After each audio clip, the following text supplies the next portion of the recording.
नमस्कार, आप देख रहे हैं हल्ला बोल। आपके साथ मैं हूं अंजना ओम कश्यप। सरकार के 7 साल पूरे हुए हैं। जी हां, प्रधानमंत्री नरेंद्र मोदी ने आज सरकार के तमाम कामकाज और 7 साल की कामयाबियों पर अपनी सरकार की पीठ थपथपाई। वो मन की बात में बोल रहे हैं। एक तरफ सत्ता पक्ष और सरकार लगातार अपने कामकाज और उपलब्धियों को गिना रही है, तो दूसरी तरफ विपक्ष ने कई सवाल दाग दिए हैं। उनका तो यहां तक कहना है कि बीजेपी देश के लिए हानिकारक है। जी हां, चाहे वो कोरोना का मामला हो या फिर 7 साल में जहां सरकार बड़े फैसले, बड़ी उपलब्धियां सब कुछ गिना रही है, वहीं विपक्ष हर बड़ी नाकामी पर सरकार से गंभीर सवाल पूछ रहा है।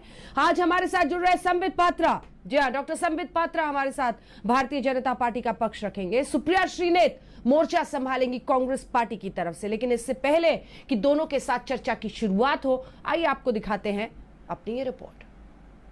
मैं नरेंद्र दामोदर दास मोदी ईश्वर की शपथ लेता हूं कि मैं विधि द्वारा स्थापित भारत के संविधान के प्रति सच्ची श्रद्धा और निष्ठा रखूंगा।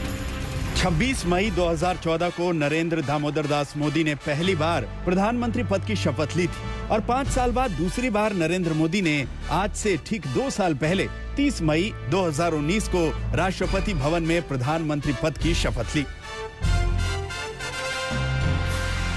मतलब ये कि कुल मिलाकर मोदी सरकार के लगातार 7 साल पूरे हो चुके हैं और जाहिर सी बात है, बीजेपी के लिए यह गर्व का विषय है। मोदी सरकार के 7 साल पूरे होने पर बीजेपी ने जश्न तो नहीं मनाया, लेकिन पार्टी ने इसे सेवा दिवस के रूप में मनाने का फैसला किया। अमृतसर में 101 परिवारों को फ्री राशन बांटा गया, तो श्रीनगर में कार्यकर्ताओं ने रक्तदान किया।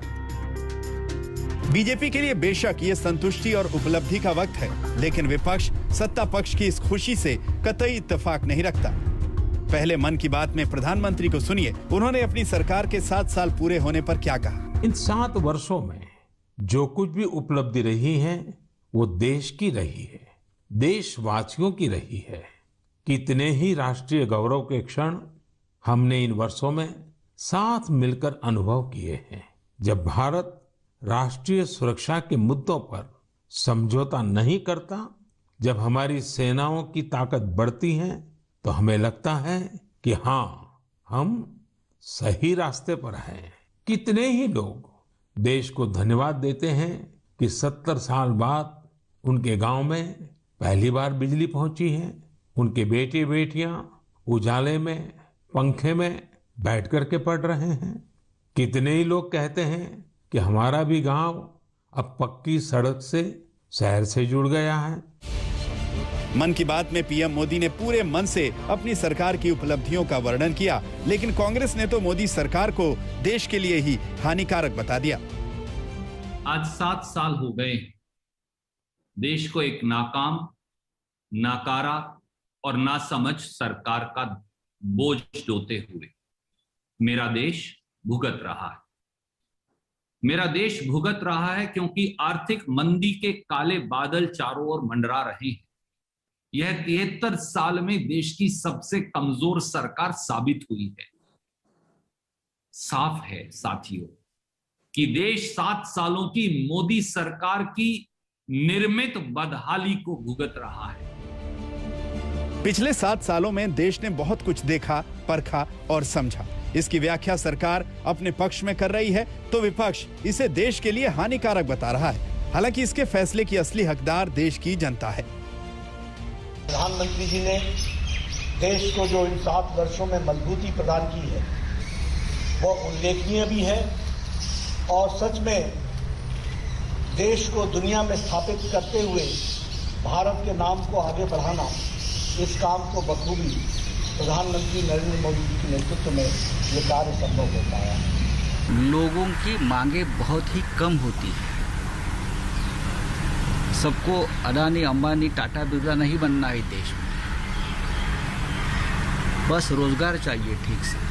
तो ये सरकार ने आत्मचिंतन करना चाहिए। क्या 7 साल में देश की जनता को ये सब मिला है? मुझे लगता है उस पर बहुत काम करने की जरूरत।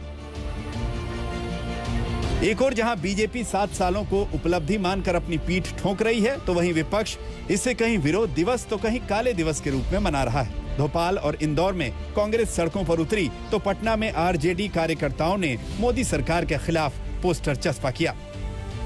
कुल मिलाकर मामला अपनी डफली अपने राग वाला है। हकीकत है कि मोदी सरकार लगातार अपने 7 साल का सफर पूरा कर चुकी है और विपक्ष को यह सच्चाई भी माननी होगी कि 5 साल बाद जनता ने मोदी सरकार को प्रचंड बहुमत देकर फिर सत्ता की बागडोर सौंपी थी।